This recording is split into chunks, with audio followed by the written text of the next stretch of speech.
two ways that God remedies it. Number one is called restoration. Number two is called speed.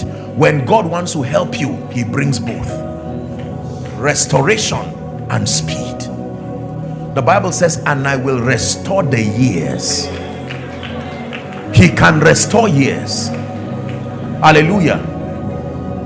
And Isaac sowed in that land and reaped that same year. Everything you have lost, relationships, opportunities, access, by the power that raised Christ from the dead, I speak to you, restore, restore, restore, be restored in the name of Jesus. Restoration, restoration,